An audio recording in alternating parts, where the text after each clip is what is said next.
कि यहाँ पर हम जो भी प्रयास कर रहे हैं, वो प्रयास सिर्फ़ और सिर्फ़ अपना अज्ञान हटाने का पहले होना चाहिए। हम सीधा क्या करते हैं, सेकंड स्टेप पे जाते हैं। आँखें बंद करके मुझे प्रकाश दिख जाए, मेरी कुंडलिनी जागृत हो जाए, मुझे परमात्मा के दर्शन हो जाए, मुझे स्वप्न में दिख जाए, मुझे खुली आँखों से दिख जाए, मुझे बंद आँखों में दिख जाए, मेरे मन उसका दर्शन कर ले।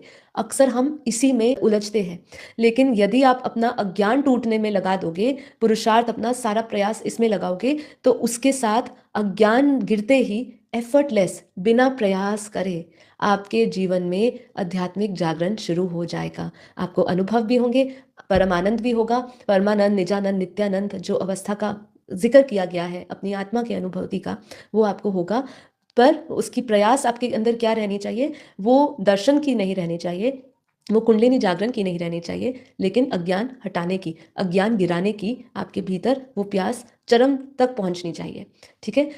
आगे कह रहे हैं जागरण की पहचान क्या है, शास्त्रीय कसौटी में इसके बारे में क्या है। शास्त्र जागरण को इनसे नहीं परखता है। किनसे नहीं परखता है, ये भी सुन लेते हैं फिर से। शास्त्र जागरण को इनसे नहीं परखता है, ना दर्शन से, ना शक्तियों से, ना अनुभव से, इससे वो परखता नहीं है, बल्कि इनसे परखता है। किससे? भावनात्मक प्रतिक्रिया में कमी। जब हम कहते हैं ना, बापूजी भी क्या कहते हैं, अब भावनाओं से परे हो जाओ।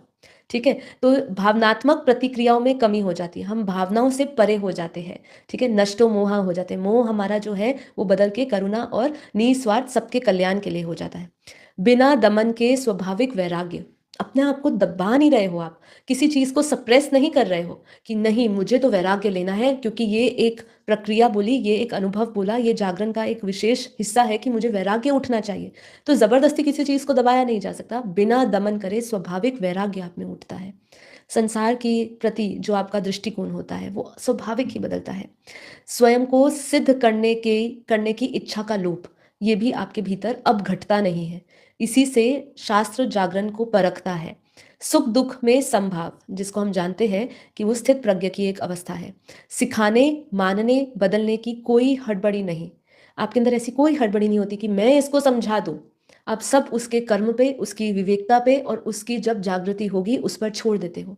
बस प्रार्थना करते हो कि उनके लिए कल्याण का भाव रखते हो कि परमात्मा उनको जल्द से जल्द अवेकनिंग या जागरण का उनको अनुभव कराए, उनको बोध करवाए। ये आप रखते हैं, बाकी कोई हड़बड़ी नहीं रहती है अपने आप को प्रूफ करने की।